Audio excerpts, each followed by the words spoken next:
Recording is in progress. Thank everyone for joining us this morning. This is Andrew Williams, Jr. I'm here in Los Angeles, California. As you see on your screen, I'm also from the United States of America. Our special guest today will be Lady Alicia Hamilton from the United States of America, as well as Mr. Charles E. Sharp. And of course, this is brought to you by the World Humanitarian Organization for Peace and Equity. This will be a 4-day volunteer workshop. This is the third in our series. It will continue as long as we choose to. But the first series began with the Sustainable Development Goals. The second series began with the United Nations Global Compact. This week is dealing with disaster awareness, disaster planning, disaster preparation, and disaster recovery. Again, this is being brought to you by the World Humanitarian Organization for Peace and Equity, based in Lagos, Nigeria, headed up by Chaplain, Pastor, Ambassador James Mercy Obentumidi. I'm going to now stop sharing my screen and walk you through the World Humanitarian Organization for Peace and Equity profile. So thank you so much for joining me. Just a moment, please.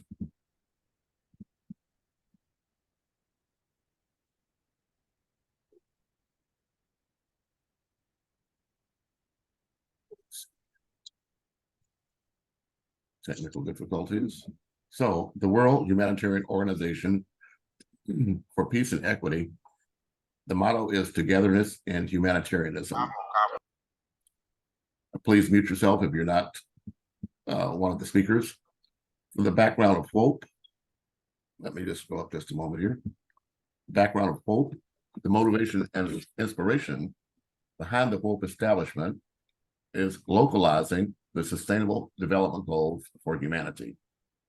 Humanity is experiencing discrimination, racism, violence, corruption, inequality, hatred, political ignorance, religious intolerance, etc. Youth unemployment, which includes graduates, has led to their involvement in vandalism, hate robbery, hooliganism, wanderings, immorality, lawlessness, etc. Violations of human rights, unlawful detention, breach of contract, circulation of fake news, etc.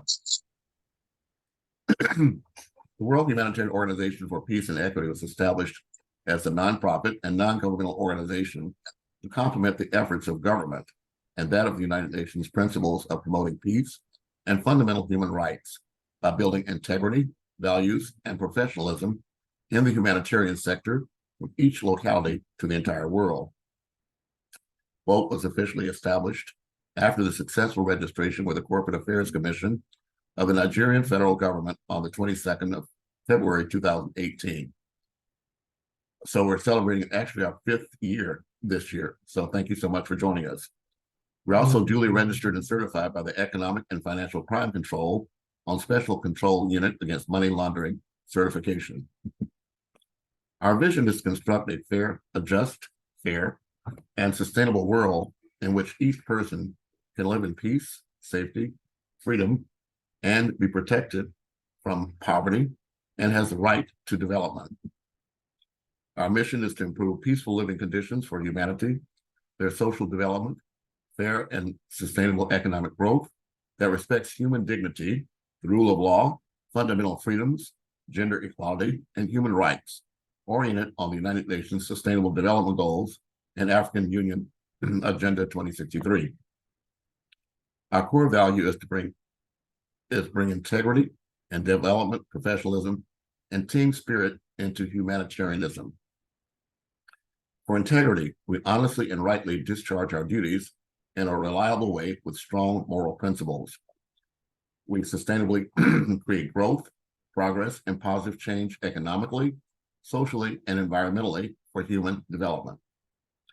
We operate and involve professionals of good qualities and behaviors that demonstrate commitment to effective performance in any given job. Commitment and confidence, responsible and dependable, honesty and ethics, appearance and professional presence. We build trust, pride, and loyalty, respect and optimism, collaboration and cooperation, cooperation as a formidable team and also with partners to achieve our vision. We actively believe in the value of human life. Practically, humanity deserves benevolent treatment and assistance in order to better their lives for moral, altruistic, and logical reasons. Human beings deserve respect and dignity and should be treated as such. We operate on 10 main objectives. 1, to promote quality and universal peace education through advocacy and public enlightenment. 2, to promote and advocate for the Universal Declaration of Fundamental Human Rights of the United Nations. 3, to promote, localize, and accelerate the implementation of the United Nations Sustainable Development Goals through creative catalytic humanitarian projects and initiatives. 4, to maintain partnerships or any collaboration with the government or other organizations with similar aims and objectives anywhere in the world for global partnerships and development. 5, to mobilize and train individuals and corporate organizations on peace education, fundamental human rights, volunteerism, humanitarianism, and sustainable development goals.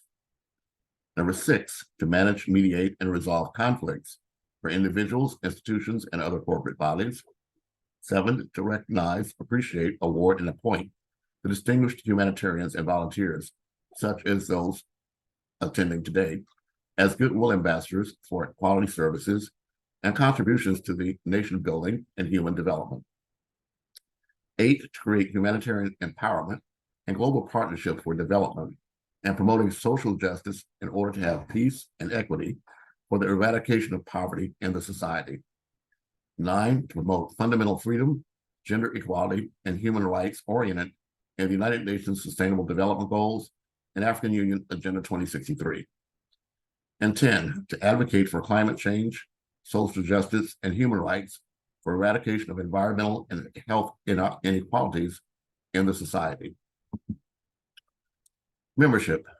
WHOPE membership is an open international membership to professionals, freelance humanitarians, and volunteers in the field of humanitarianism and other interested individuals, organizations, or institutions who are directly or indirectly involved in humanitarian or human development. There are several membership categories.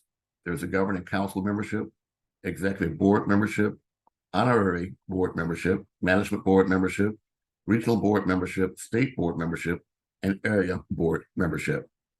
This is an outline of our organizational chart. You can contact Pastor James to find out where you can best fit within the structure. We do have a volunteering policy.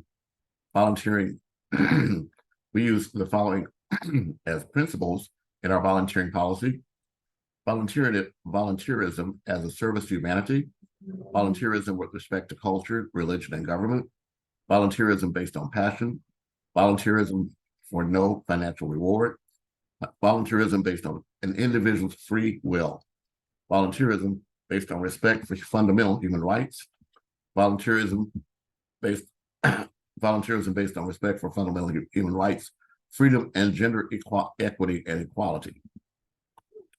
Our capacity statement. WHOPE works with partners, the national and international humanitarian organizations, to foster peace, justice, and fundamental human rights in the world. We create management teams to work in various localities or communities and countries, also giving the members or experts on pro bono volunteers, as well as associate staffs from all walks of life, the fundamental freedoms to work in their various localities with team spirit to achieve our aims and objectives. Finally, we're moving into the proposed WHOPE humanitarian projects. You can find out how you can volunteer or participate with any of these by going to www.hope.org.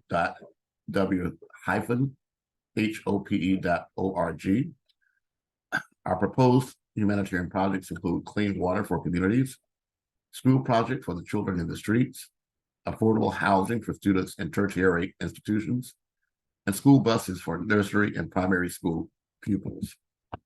Finally, as I said, you can reach us.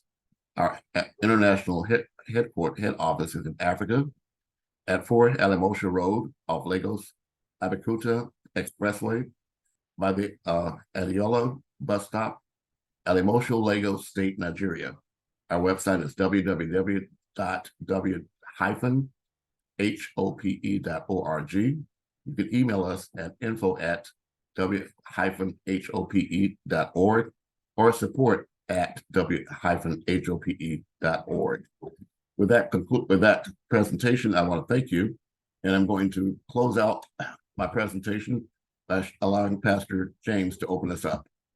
Pastor James, the floor is yours. Only if you unmute yourself can we hear you. Only if you unmute yourself can we hear you.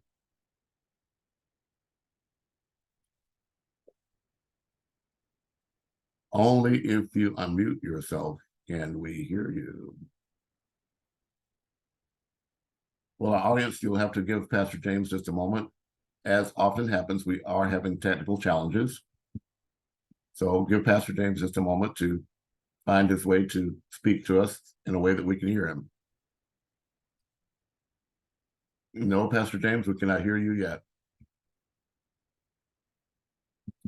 Well, in that case, I'll take the following step and again share my screen.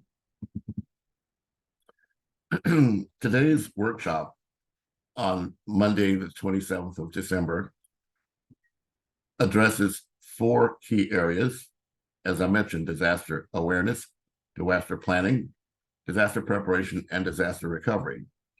However, it's important for you to know that this is not an activity that's just beginning right this minute.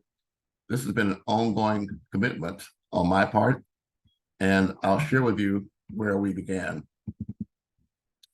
I am president of 5 Points Youth Foundation, as I said, based here in Los Angeles, California, but I'm also a member of the United Nations Global Compact. I was able to have the pleasure of becoming involved with the United Nations, not just Global Compact, however, not just in 2015 when I was appointed as president of 5 Points Youth Foundation, but at the very beginning, back in 2000. The United Nations Global Compact was founded, actually was announced in January of 1999 by Kofi Annan at the Davos World Economic Forum and officially launched in 2000.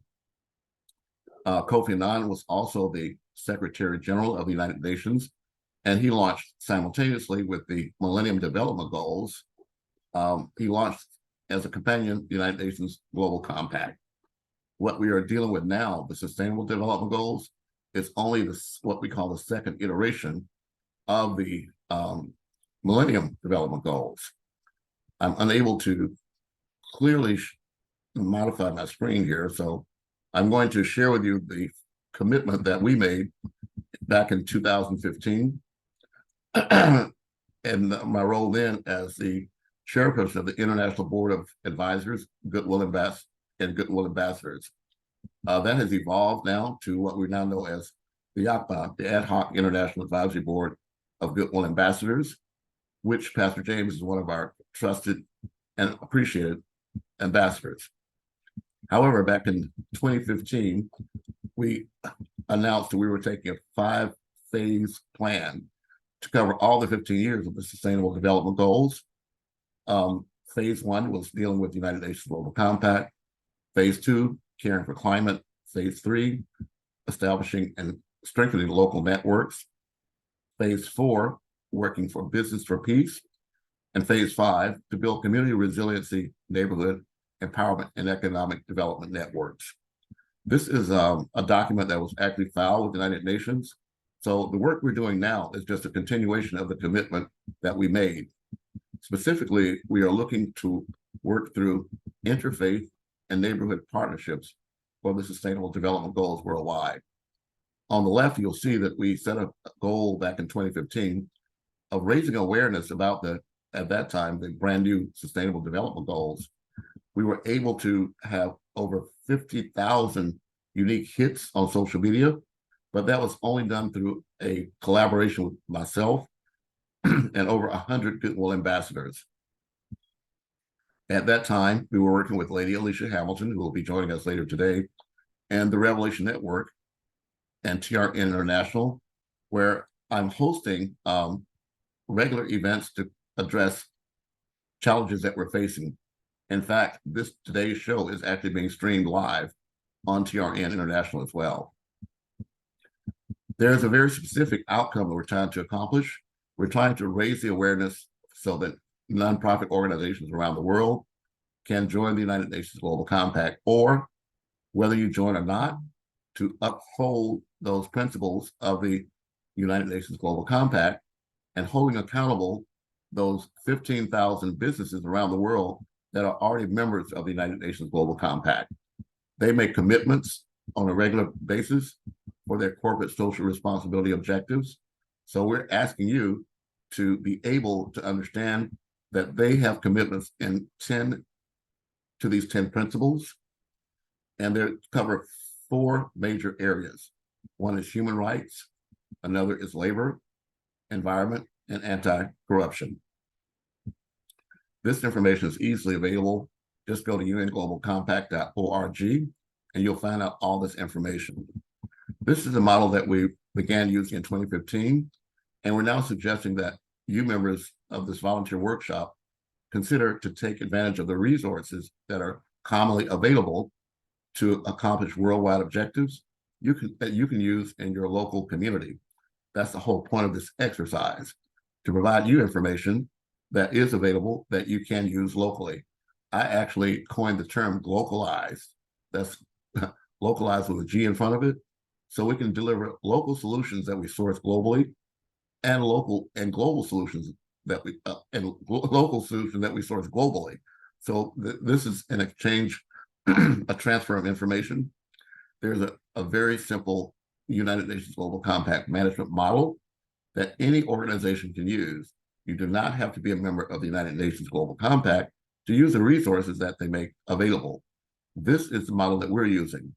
First, there must be a commitment on the part of leadership. Then you have to assess the opportunities, define your goals and objectives, implement your policies, measure and monitor all the outcomes, communicate that information to the general public, and then start the cycle all over again. Back in 2015, as I said, our first focus was on a caring for climate plan of action. This is even more important now because the places in Earth where people are most likely to die from the adverse impacts of climate change are also those places with the least number of these local networks. So part of our objective is to find out what's happening on a global scale so that you can engage your government and know what policies your government is already committed to, that you can adapt to your local situation. So when you go knocking on their doors, you're going in with information. Caring for climate. Any organization in the world can just go to Caring for Climate / they can go to Caring for Climate at un.org, and they can make a commitment to focus on these objectives of caring for climate. And let's see if I can change my screen so you can see more of what I'm trying to share with you here.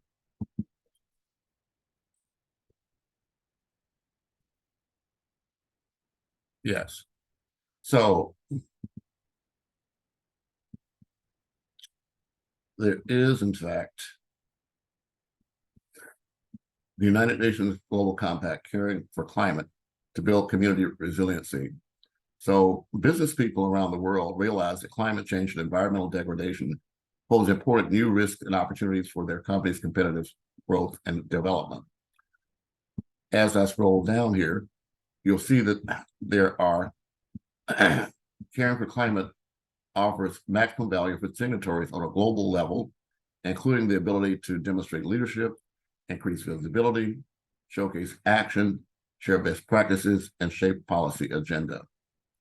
All this information is very relevant to you and our work about disaster planning, preparation, and recovery, because you're going to have to engage with the existing framework in order to know how what you're doing locally can benefit from the work that's already been done. This is the Caring for Climate business leadership platform.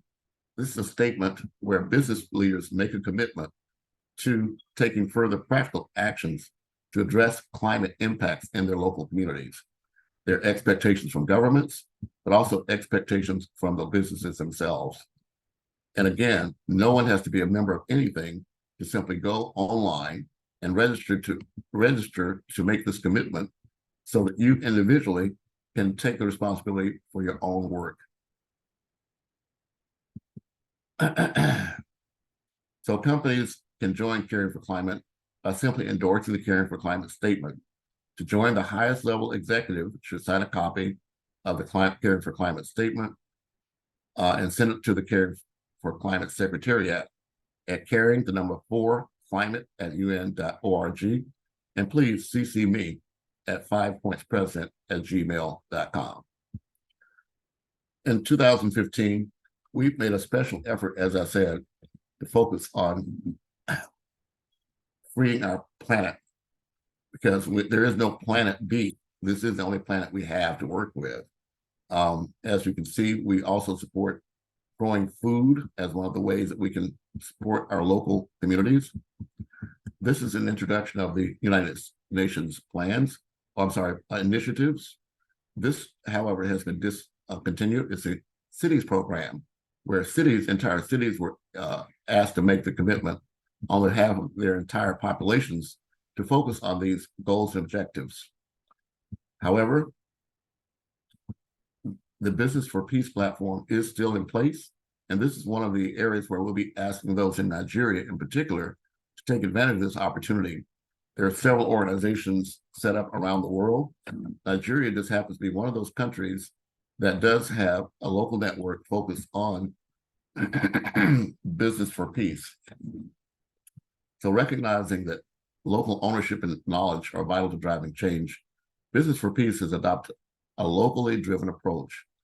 Business for Peace works to develop the capacity of global compact local networks to support participants in their efforts to conduct responsible business practices and advance peace, which is the commitment of WHOPE.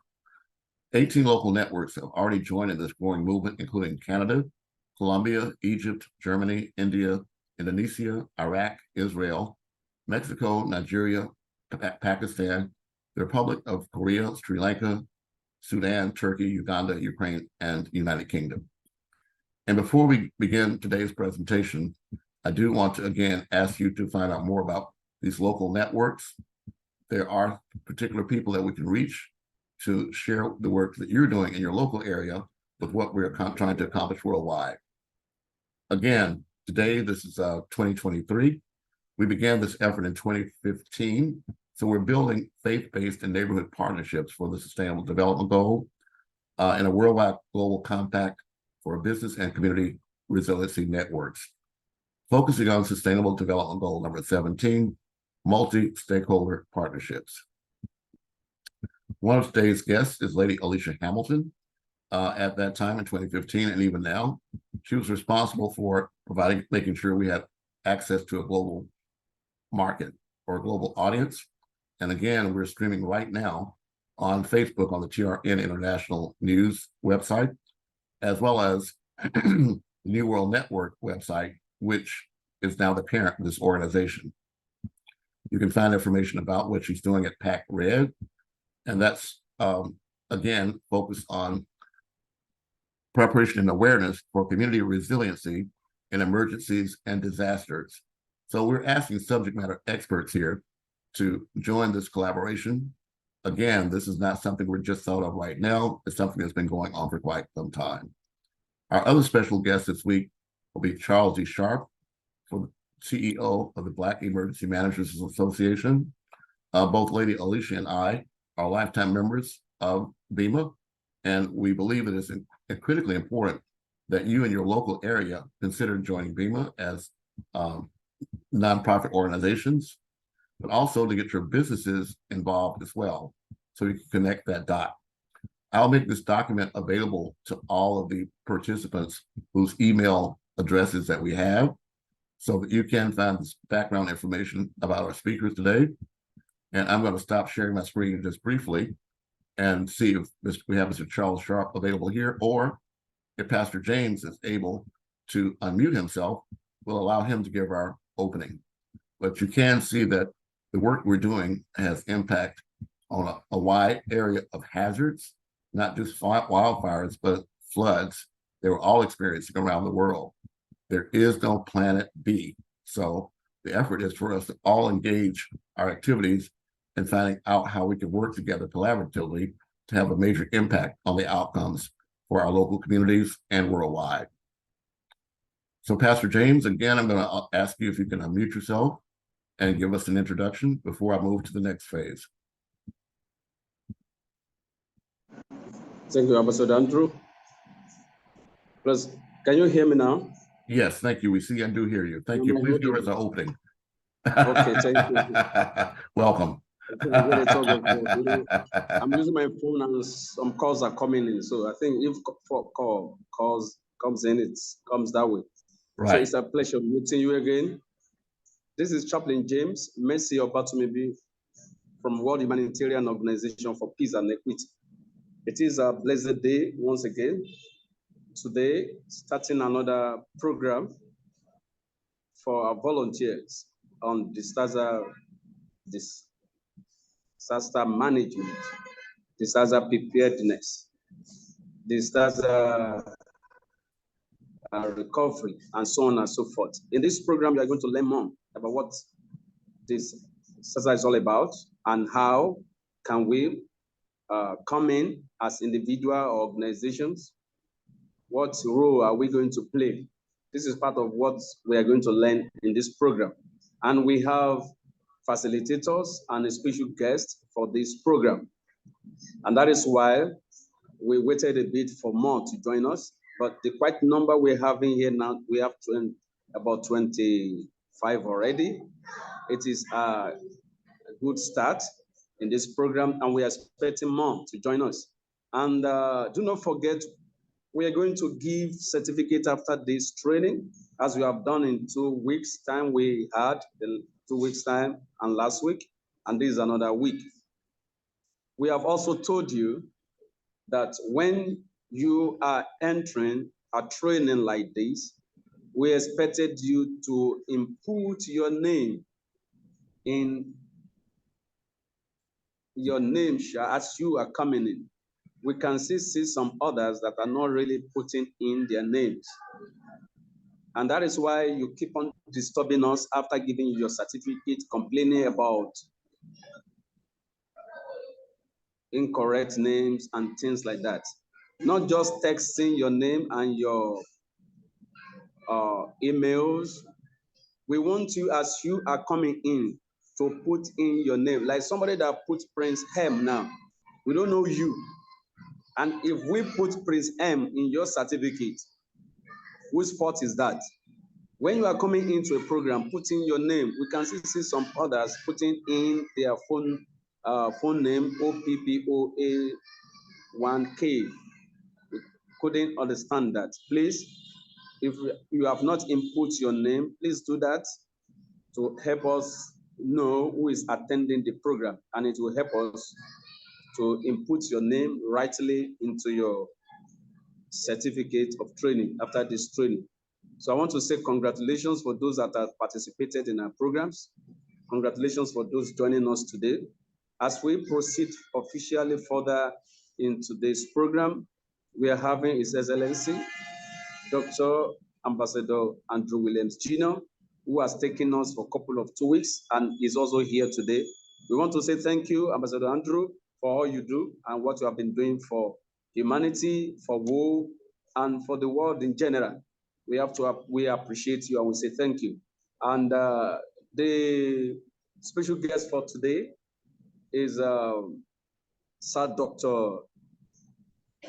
Charles David. I don't know if he's here with us already. He will be joining us in this training, in this workshop. And all we need to know about him is going to tell us. And to know him better, it is through this training, which is fully loaded to talk to us, to enlighten us, to put us through, and to guide us aright. And that is why we need him here, and we need to listen attentively to him to be able to understand what we need to do when it comes to workshop on this startup preparedness. When you saw or you've seen a disaster before, you will know that it's not thing that want us to joke with. So how do we, come out of it? How do we prepare for such not to come? And if such come, how do we get out of it? It's part of what we are going to learn. All this is a workshop for us to build ourselves.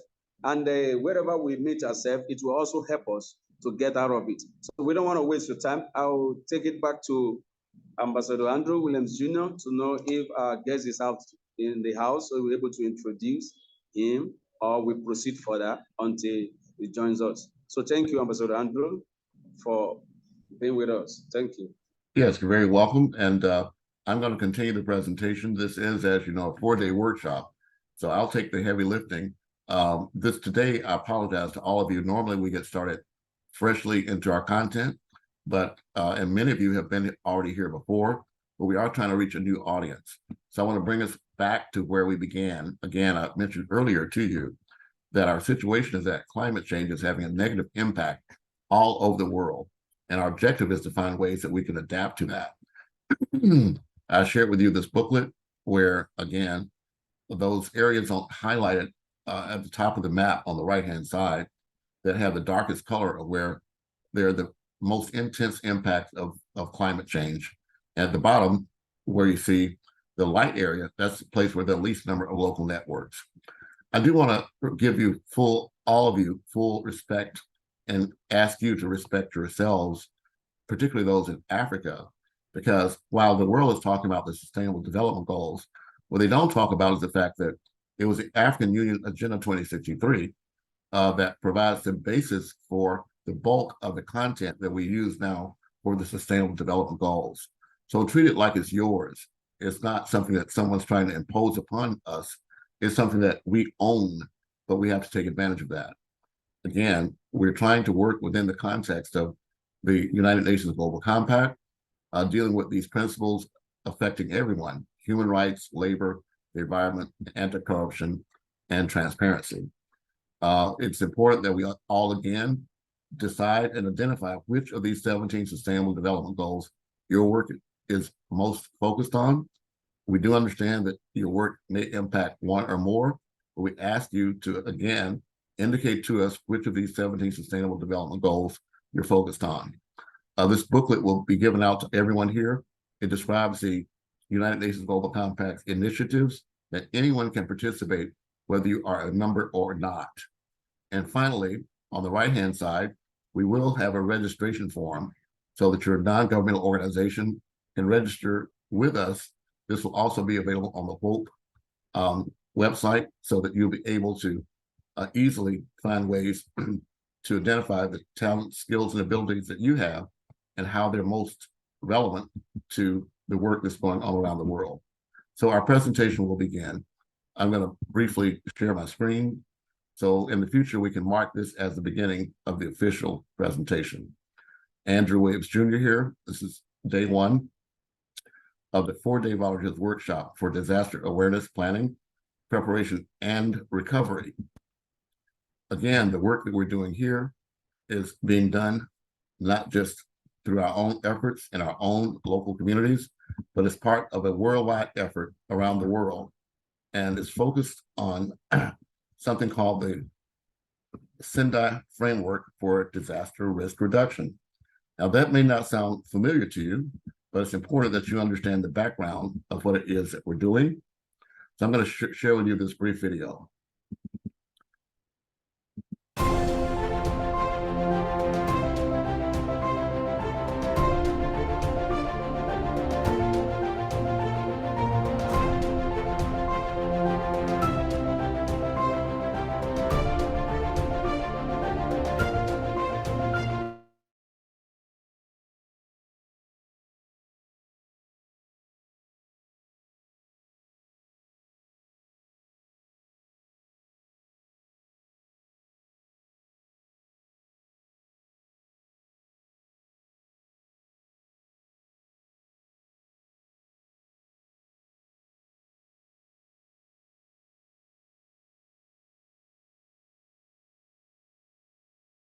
I apologize. I lost my connectivity.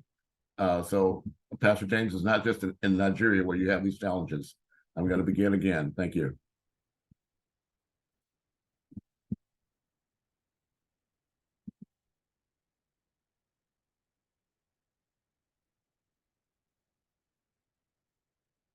My name, I think. I think you are correct. We should get.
Well, thank you so much for that very brief review of what the SENDAP framework for disaster risk reduction is.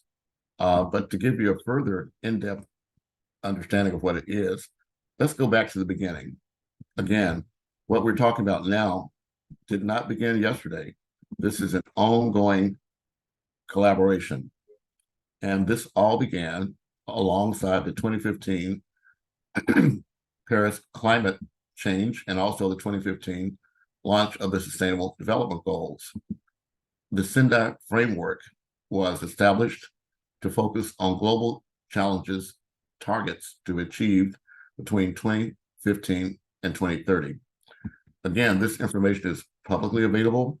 You can just type in Prevention Web and SENDAP framework at a glance, and this information will pop up. We will, of course, provide you with these links, but we do want to make sure you're able to access this information, whether you ever hear from us again or not. We're empowering you to empower yourself and your community. The entire world is focused on these 7 targets to achieve by 2030.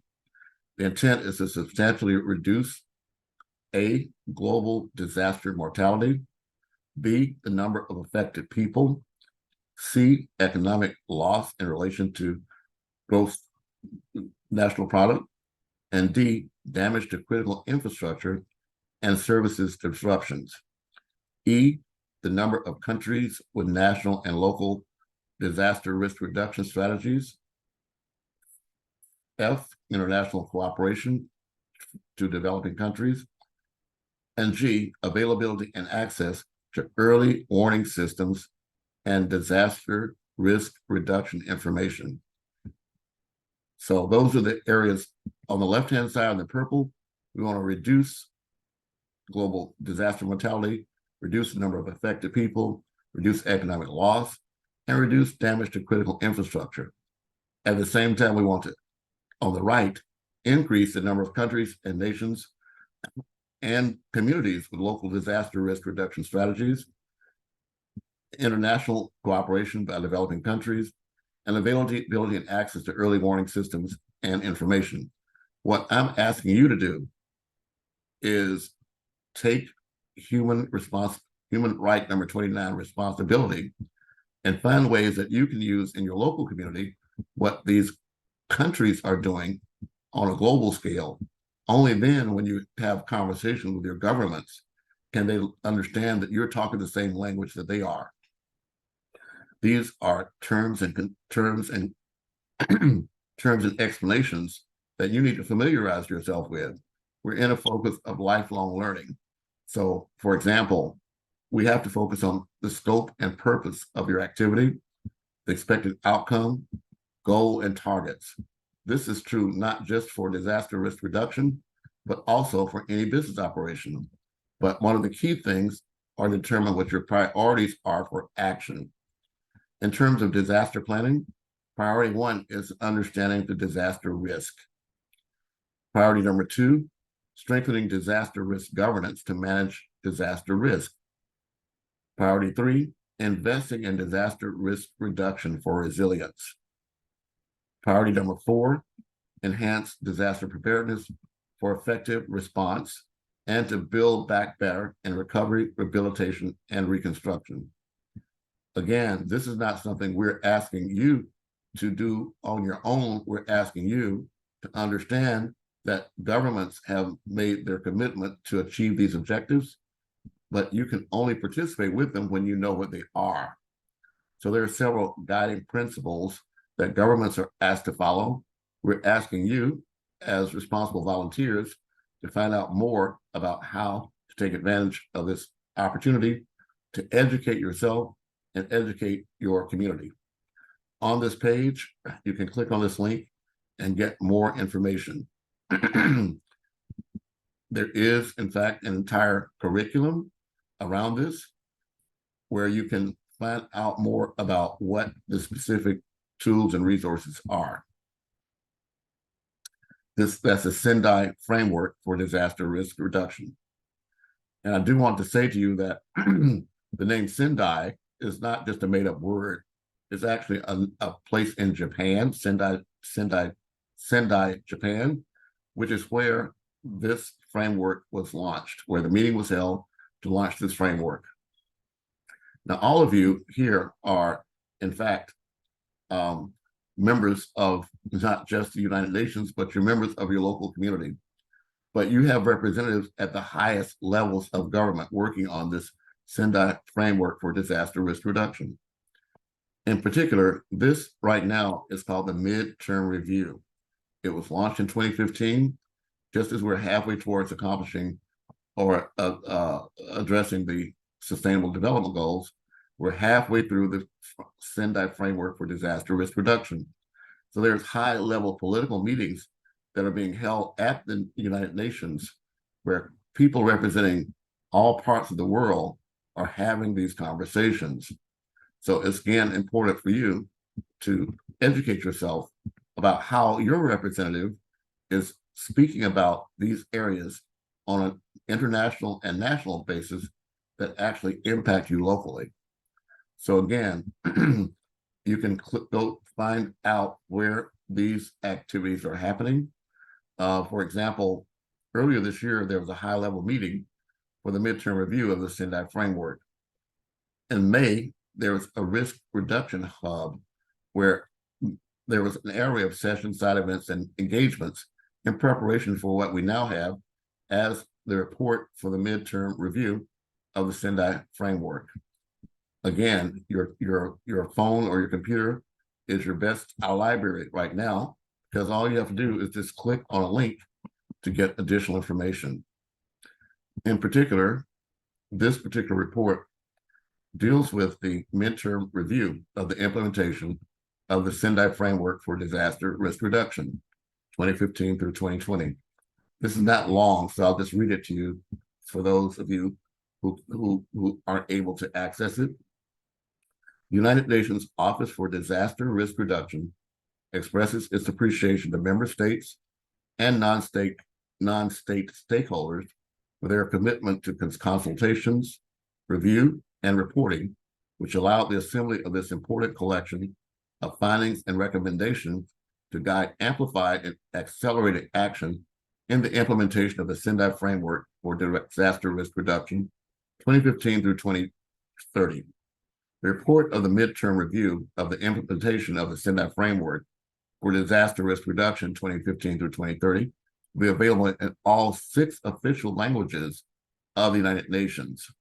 This report, together with the report of the main findings and recommendations of the midterm review of the implementation of the Sendai framework for disaster risk reduction, published on January 31st, 2023, responds to the mandate as outlined which invites states to assess progress, gaps, and challenges in the implementation of the Sendai framework at the local, national, regional, and global levels to share findings, good practices, and recommendations with the United Nations Office for Disaster Risk Reduction to be included in a report in the midterm review. In addition, the UNDRR has assembled a collection of good practices identified by member states and extracted from the voluntary national reports on the midterm review of the Sendai framework, as well as from formal submissions by stakeholders. So again, you can easily find this information out. It's readily available. I'm just asking you to take the time and invest the effort in finding out how this work impacts your local community.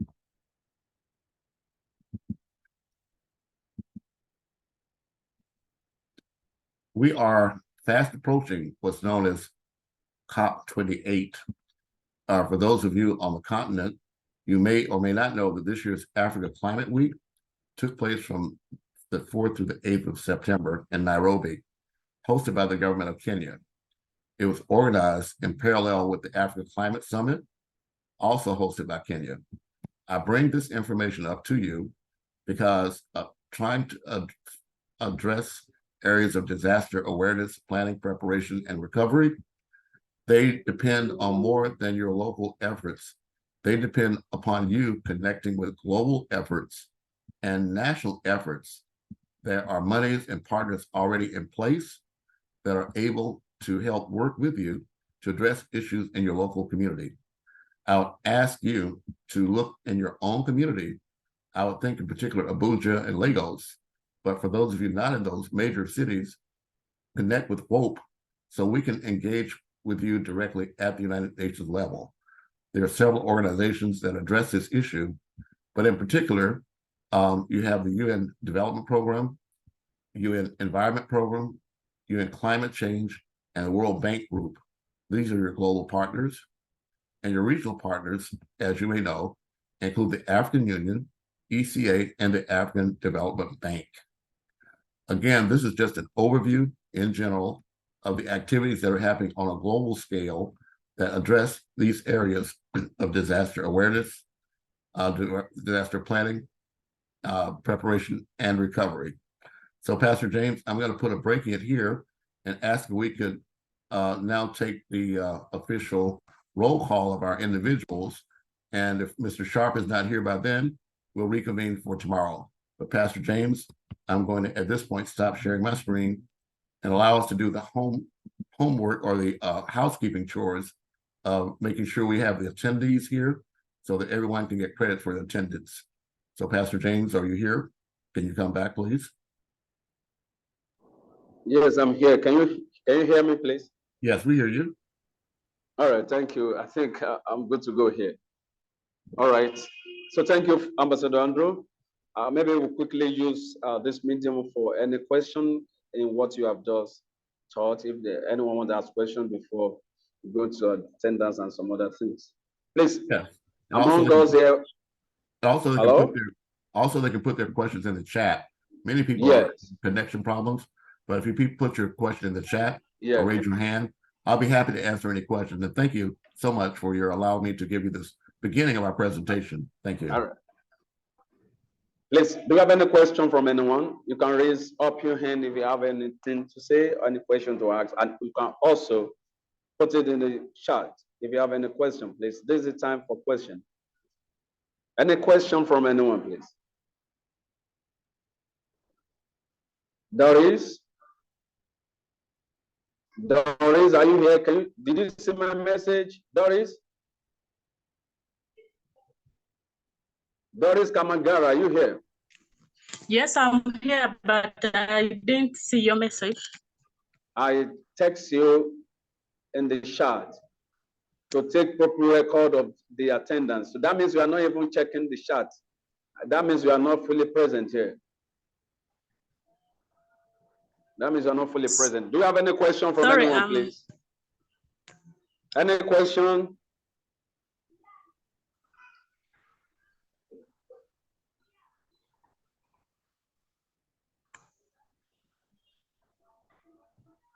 So can we proceed into this training, or we ask you questions if you do not have questions to ask us now? Ambassador Andrew is ready to answer any question. Okay, I can see an hand raised. Sir Halter, please can we hear from you, Mohammed?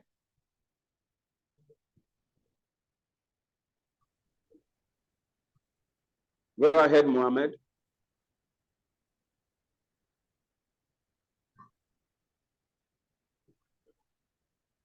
Go ahead with your question, please.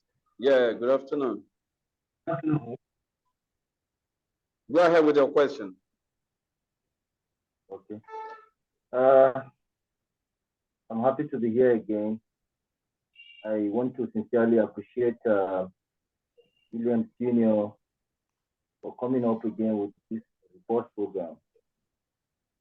By the grace of God, I'm an expert on disaster, a senior member in the Institute of Disaster and Safety Management, and also an MSc student in the Department of Disaster Safety Management.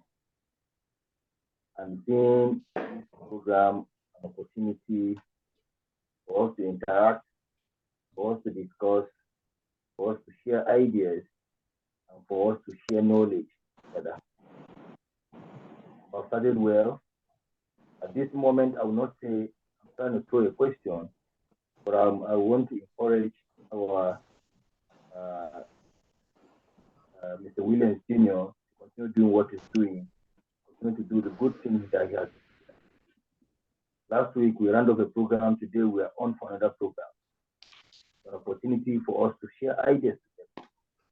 And I think as the program unfolds, more ideas will be shared together as a platform for us to share knowledge. No, I know knowledge, no one is an island of knowledge.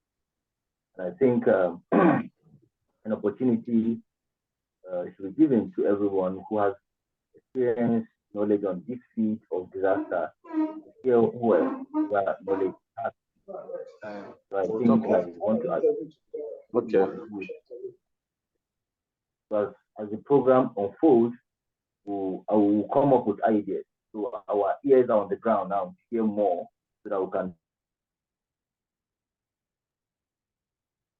Well, Hamza, I want to thank you, but I also want to let you know that this week will be a little bit different. I think it's going to be important that I ask each of the participants to identify ways that they are working in their own communities to increase the awareness of disasters that are happening in the community and what plans are being done to address the disasters that are happening in their area. What preparations, what preparations are being done? Just a moment, please. And also the recovery efforts that are being done. So this week will be an interactive workshop.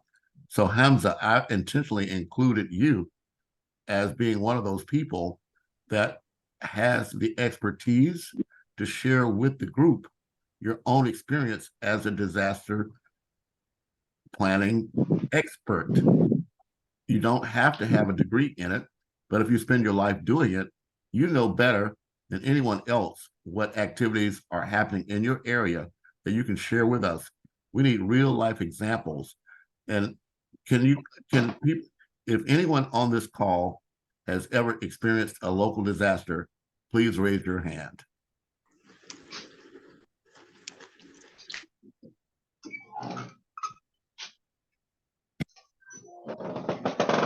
And if anyone on this call has ever participated in disaster planning for your area, please raise your hand.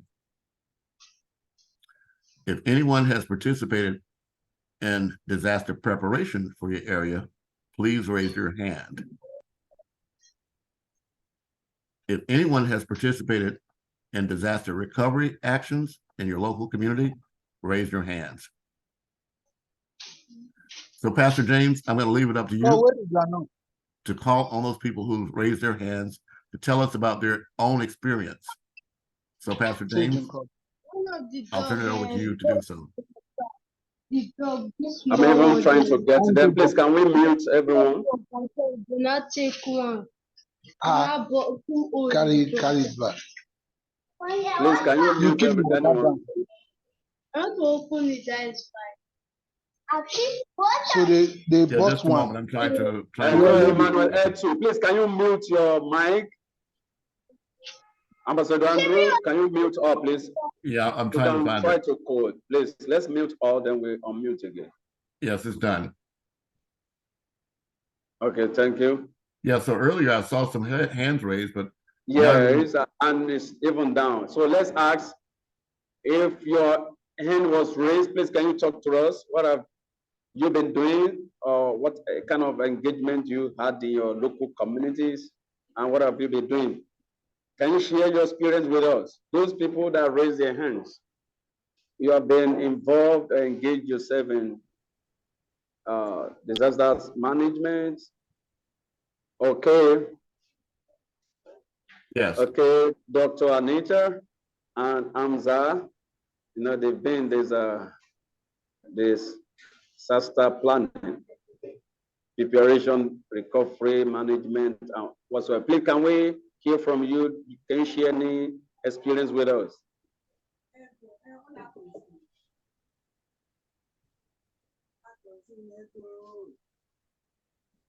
Dr. Hello, Anita, am I able to speak at this time? Okay. Yes, please go right ahead. Thank you. Yeah, Thank you go so ahead, much please. for having this program today. I have participated in disaster safety, disaster recovery, disaster planning with the American Red Cross here in my local community. I am a disaster health services nurse with the Red Cross and a disaster spiritual care disaster chaplain with the Red Cross. And so what we primarily do, because our most recurring disasters are usually fire. It's usually a fire-related disaster where people have lost their homes, their pets, their loved ones, all of their possessions in a fire. I was actually on site and I was deployed as a disaster healthcare services member and worked as one of the nurses to assist people to relocate to a hotel or to a college campus because they couldn't return to their homes. We were able to assist them with feeding, getting clothing, getting shelter. We also assisted them with their healthcare needs. I had to get people's insulin. We had to take care of people who were having asthma attacks. We had to also coordinate with our people who were helping with psychological first. So encouraged to help them to acquire transportation to go back to the site of the fire so that they could acquire their possessions that remained. And then we did follow-up care for those who were relocated to the apartment complex that was donated. We were able to help later on with making sure they had proper prescriptions for their medications, that the children could get to school and have transportation, for childcare for younger children, for recovering their technological devices, right? So they could work, things of that nature.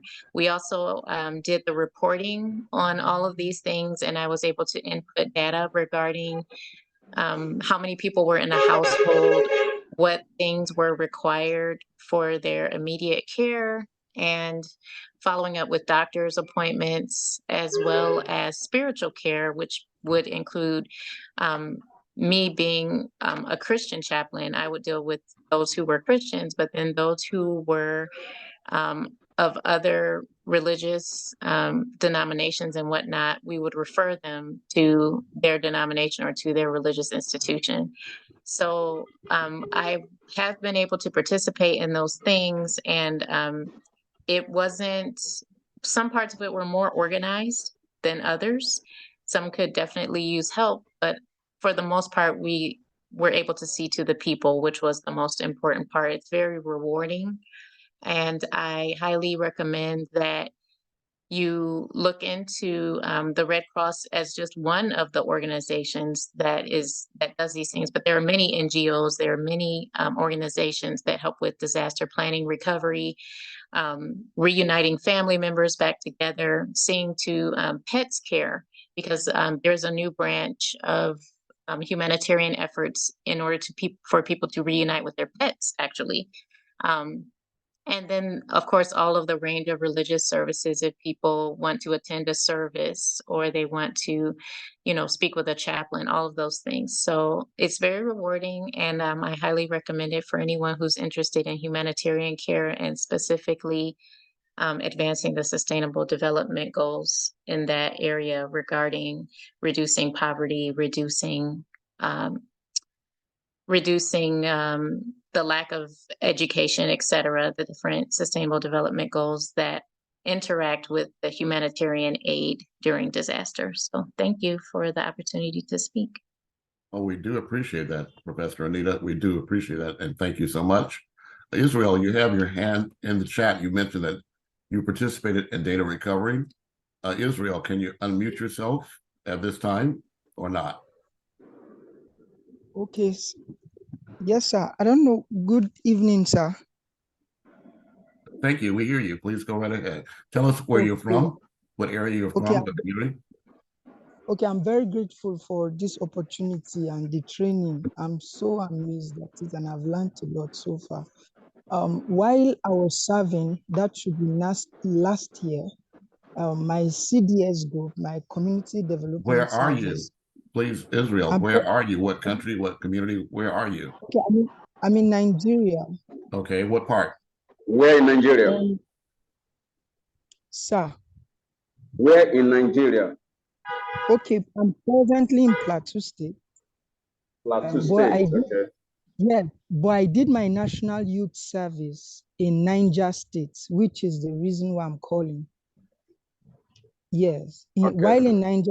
While in Niger State, my Community Development Service Group was NEMA, and NEMA means Nigeria Emergency Management Organization. Is an organization for disaster and emergency. So while we were there, we were taught how to retrieve one, especially from being drowned from in the water, how to communicate easy first aid to such patients, and how to communicate treatments also. And I also shared that I participated in disaster recovery.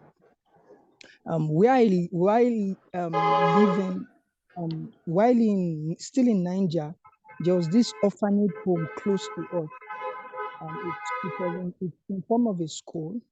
So at a point, I think this year, January, the building got burnt, and virtually everything, all properties they were having got burnt. But I thank God for the immediate the coming of this fire, what do they call them again? The name just skipped my head. Fire, the people that quench fire when a building starts burning, and then they came and recovered some properties. I learned the steps they took, the things they had to put on their body for they themselves not to get hurt, and how the precautions they also took in that whole incident, and some properties were actually recovered. So I felt I should share this and then also say I love this platform because I'm learning a lot already, and I'm grateful for being a participant of this group. Thank you so much, sir. Well, thank you very much. And if you could, anyone who has information about any organization that provides disaster planning, preparation, awareness, or recovery, type that into the chat. Let us know if you know. I am going to share my screen again briefly with you about activities happening here in the United States. This is again online. We have what's called the FEMA, Federal Emergency Managers. A Federal Emergency Management Agency.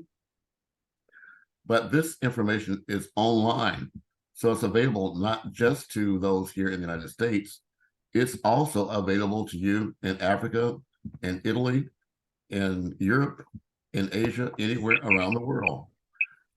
There's a PrEP toolkit and the National Preparedness System. This system is an online portal that provides the whole community with tools to aid in implementing all 6 areas of the National Preparedness System. All you have to do is look at this whole community approach wheel, and it begins with identifying and assessing risks, estimating capability requirements, building and sustaining capabilities, planning to deliver capabilities, validating capabilities, and reviewing and updating your capabilities, because things change. Once you click on one of these portals, it will take you to another page where it gives you background, tools, links, critical linkages, and information that's critical to you understanding what is necessary for your local community to engage with your national preparedness plan. Work that's done at a national level means absolutely nothing if your local community is not able to engage with the existing framework in place. This wheel just gives you various information so that you can better educate yourself about what skill sets are needed, what information is needed. Also, all you have to do is just click on this wheel to find out information more about how you can find existing content and information that you can use right this minute. There are online training and educational tools. Particularly, I'm here in Los Angeles. We were the place where it was founded was called CERT, the Community Emergency Response Teams. But again, I'm beginning with an overview today, just on a national basis. So I'm not asking any of you to do anything except think about ways that you can begin to use these tools so that you can better prepare yourself to address disasters in your area. Always take advantage of what's critically available to you. Again, this just happens to be for here in the United States, but each country is supposed to have a way that all the members of that country can participate with their disaster planning, awareness planning, preparation, and recovery activities. If you don't, then it's up to you to be the one to set up something like this in your own local community so that you can be better prepared to address issues that you face on a regular, ongoing basis. Hamza, you also had your hand raised again.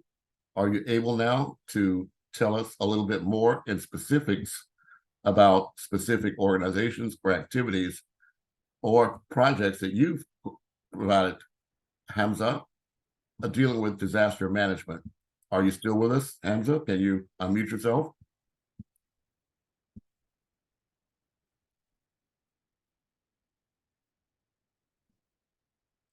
And if not, I'll turn it back over to you, Pastor James, to get a roll call of our today's participants and make sure that we have the attendance for those that are here to actually make sure that they are actually here and participating. So Pastor James, can you unmute yourself again?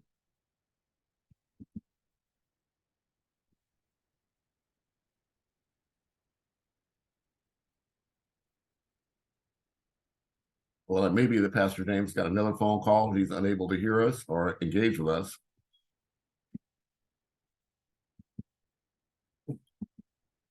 So let me share with you, those volunteers that are here, the fact that your work is truly appreciated. And it's appreciated not just on a local basis, but on a national basis. I'm going to share my screen with you briefly here, if I can. Let's see here. Here in the United States, again, I have to start from where I'm at. I'm in the United States of America, but our own U.S. Department of State, we also recognize volunteers.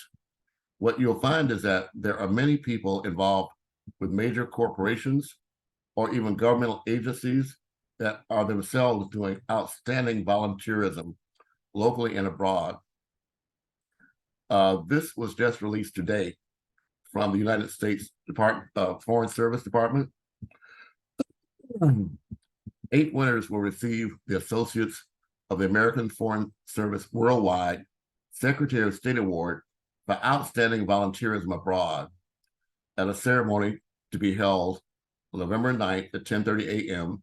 in the Benjamin Franklin Room of the Department of State. Director General Marcia S. Bernicat will highlight the winner's exemplary service and present the awards at the ceremony. Secretary Blinken will deliver a video message of congratulations. SOSA awards recognize U.S. government employees, family members, and other members of household and embassies and consulates who performed exceptionally volunteer service to their communities, mission or host country, or rendered outstanding assistance in emergencies. This year's award winners include the Bureau of African Affairs, George Cornick out of Kampala, Uganda. George Cornick's expansive volunteerism efforts in Uganda included volunteering at the Refuge of Hope Refugee Center, where he mentored youth while teaching them life skills, job interview techniques, and even helping to form a step dancing group. Cornick also obtained a grant funding from the J. Kirby Simon Trust to benefit the Bless a Child Foundation, which focuses on the need of pediatric cancer patients. Cornick recruited dozens of embassy community volunteers to paint the interior and exterior of 2 buildings belonging to the foundation while creating a vegetable garden and green space for youth to play in. Cornick has also organized multiple clothing, book, and toy drives for Afghan refugees, as well as Ugandans in quarantine during an Ebola outbreak.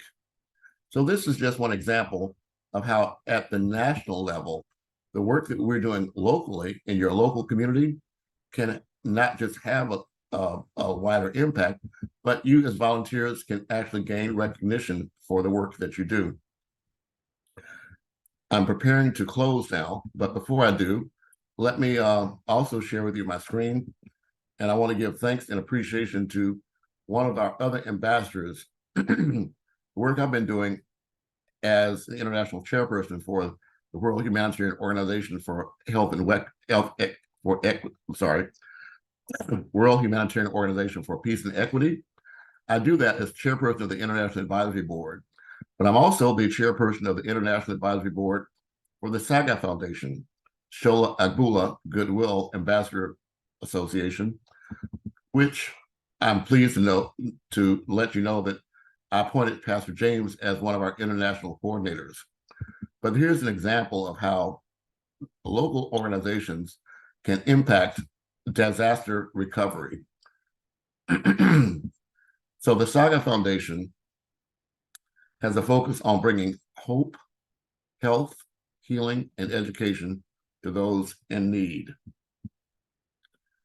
Our story, the Saga Foundation is a not-for-profit organization dedicated to making a difference through our humanitarian efforts.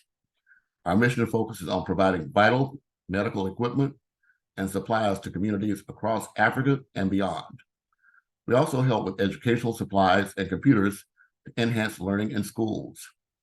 Through our medical projects, we ensure that communities have access to essential medical resources, regardless of their economic circumstances. Over the years, we have supported healthcare facilities and organizations in remote areas in Africa, especially in Nigeria, where access to quality healthcare is often limited. Our vision is to bring hope, health, healing, and education to those in need. Our mission is to provide vital medical equipment and supplies and educational needs to underserved communities by collaborating with local stakeholders and advocating for sustainable change. Our purpose is to bridge the healthcare gap in developing countries by providing free medical equipment and supplies to strengthen healthcare infrastructure and contribute to the overall well-being of vulnerable populations. The objectives are to donate medical equipment. The Saga Foundation prioritizes the acquisition and distribution of essential medical equipment, such as diagnostic tools, surgical instruments, patient monitors, and laboratory devices to identified communities. In addition to equipment, the foundation also supplies crucial medical consumables, including medications, bandages, personal protective equipment, and other essential supplies. The Saga Foundation actively partners with local hospitals, clinics, and healthcare organizations to identify areas of greatest need and establish sustainable healthcare programs. The foundation advocates for increased investment in healthcare infrastructure and policies that prioritize equitable access to medical resources. Recognize the importance of knowledge and skills development. The Saga Foundation intends to invest in training programs for healthcare professionals. Impact. Through its dedicated efforts, the Saga Foundation has made a significant impact on healthcare accessibility in Nigeria. By donating medical equipment and supplies, the foundation has helped improve diagnostic capabilities, expand treatment options, and save countless lives. The organization's work has also contributed to the overall development of healthcare infrastructure and the empowerment of local healthcare providers. From 2013 to date, through our humanitarian efforts, over $400 million worth of free medical equipment and hospital supplies have been donated to communities in 3 countries by both Saga Foundation and NIA Canada under the leadership of Shola Agula, the founder of Saga Foundation, Inc., and the immediate past president of Nigerian Association for Young Adults of Canada. By providing free medical equipment and supplies, we aim to strengthen healthcare infrastructure, enhance patient care, and contribute to improved health outcomes. Our donations include a wide range of essential items, such as hospital beds, surgical instruments, diagnostic equipment, personal protective gear, and medicines that many states in Nigeria, like Kebbi, Niger, Imo, by Bayelsa, Abia, Jigawa, Ogun, and Osun states have benefited from. Join us in our mission to make a difference and help us create a world where access to healthcare is a fundamental right and not a privilege. Together, we can build a brighter future for all. While under the guidance of Shola Agula, serving as both the president of NIA Canada and currently as the founder and CEO of Saga Foundation Canada, these entities have successfully executed numerous projects that have made substantial impacts in the fields of healthcare, education, and humanitarian endeavors. These endeavors have brought considerable benefits to various communities and institutions. Perhaps you may recognize some of these locations that Saga has had a major impact. I'm just going to read to you not the locations, not the names, but the locations. They include Imo State, Kebbi State, Bayelsa State, Osun State, Kisumu County, Kenya, Abia State, Niger State, Jigawa State, Mumbai, India, and again throughout Nigeria. This began in 2013. This is a 10-year effort on the part of the Saga Foundation. I'm very proud to be chairman of its International Advisory Board, but we also address educational programs, donating books, computers, classroom projects, laptops, pieces of clothing, and other educational material. Again, this just covers work that we've been doing on our own to address what is an ongoing disaster recovery project or program. So at the very end of the cycle, recovery is the longest portion of the steps that are involved with disaster. So on behalf of the Saga Foundation, I want to invite you to connect with us. I am the international chairperson, so you can connect with me directly. And you can go to our website where you can register as a volunteer or to donate to work that we're doing around the world. So Ambassador James, I'm going to ask you again if you can unmute yourself so we can move towards getting the attendance for today and closing out today's session. I want to thank everyone for your attendance. If you'd like to make a comment or a question, now's the time to raise your hand.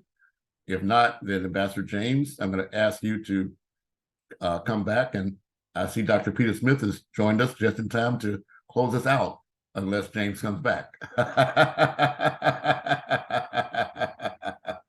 It's a family affair. It's a family affair, but I've been having issues, and I apologize. Dr. Peter? Okay, so you don't You're hear bumping me. your gums, but no one hears you. Okay, can you hear me now? 1, 2, I can 3, read your 4, lips, but 5. I can't hear you. I can hear you, Dr. Smith. Oh, you can hear? Oh, maybe it's me that I can't hear. Okay, so let me go out and come back in. Go ahead, Chaplain, Dr. Peter Smith. I'm going to go out and come back in. I'm going to make you host till I get back in. He doesn't love me. He doesn't love me. He always says this to me.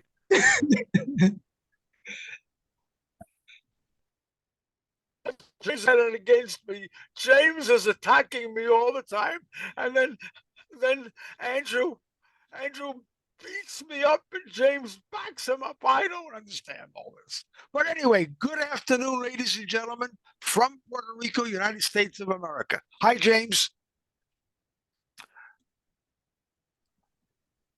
Chief Chaplain, you're welcome. Thank you, sir. All right. I've had some very bad issues here, so I do apologize that I've been. Wow, you have glasses. You have.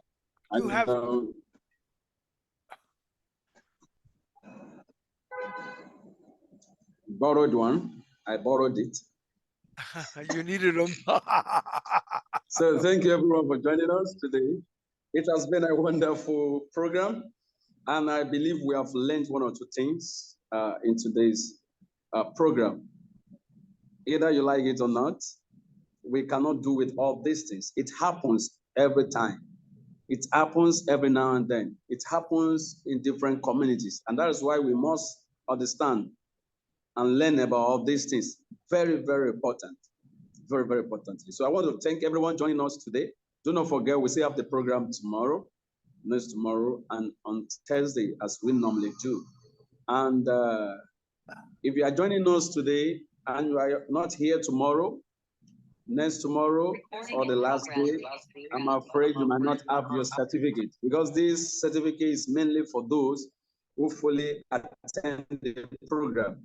And today attendance, we have Umaru Bennett David, we have Gode Odidi, we have Yusuf Mlayo, we have Damaris Blois, we have Israel Mbero, we have Emmanuel James Obo, we have Prince M, I don't know the full meaning of that, we have Donald, we have Ogoni Ade Olufemi, we have Festus Obago, we have Afolabi Julius, we have Justina Nathaniel, Emmanuel Etu, Savuan Bay, Prof. Anita, Okeke Gabriel, Alfred, we have Salawuddin, Victor, Amza, we have Winnie, we have Akintayo, we have Doris, we have Aremo, we have Ajayi, Oluwashola, we have Dr. Tomesha, we have Zakari, and we have Prosper, Rose, Mabel, we have Peter Smith, and we have Abdullahi Ramalan. And tomorrow, we are still going to call this name. If you are not here tomorrow, I'm afraid your certificate is at stake. And please, whenever we are done with programs, stop disturbing me for your certificate once it's been sent, or you are not in class for the full 4 days. I'm working with the names submitted to me. If you are not full in class, day 1, day 2, day 3, 4, 5, you don't need to bother us for certificates. We only award certificate for those who fully participated in the program. Please mark that. Once you miss any class, do not expect certificate, and stop disturbing us that you came first day, you came second day, and waves briefly away Thursday or Wednesday. So we are less concerned about that. We want to be sure you are present here and you know what we're doing or what you are doing as well. So thank you everyone for joining us. And I want to especially appreciate Dr. Peter Smith. Thank you for joining us. Dr. Anita and Dr. Tomesha, Dale, Safwan, thank you for joining us. And most especially His Excellency Andrew Williams Jr. for taking us this far. It has not been easy, but we are here and we are still progressing. So thank you, His Excellency. Ambassador Andrew Williams Jr. for being there for us and taking us on this journey. So we appreciate you, and tomorrow we'll be expecting you once again. Please, this is the time to unmute and to show your faces. We would like to take photographs wherever you are. Please, you can take the photograph and forward to us. Show your camera, show your face. We are taking group photographs now, and you send us. You make sure you take yours, share it online, invite more people to this program. So to make sure I see your beautiful face and you are still hiding it. I don't know why. I don't know why you're hiding your face. I don't know why. So please, can we take the pictures? Oh, imagine Justina, see Mabel, beautiful faces, and you like hiding your face. I don't know why. So let's show our face. We're going to take pictures, and we can share that wherever you are. Please show your face and take pictures. Is somebody taking the picture? Is someone taking the picture? Take the picture and forward to us. We want to see that. So thank you everyone for joining us today. It has been a wonderful day. You smile. Yes, smile, give a beautiful smile.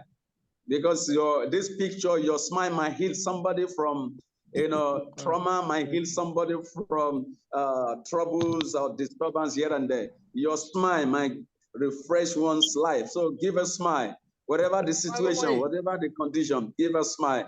This is the first time. Begins with a smile. This is the first time I've ever seen James wearing glasses. He actually now has to admit that he's getting old. I love this. So, Chief Chaplain, Dr.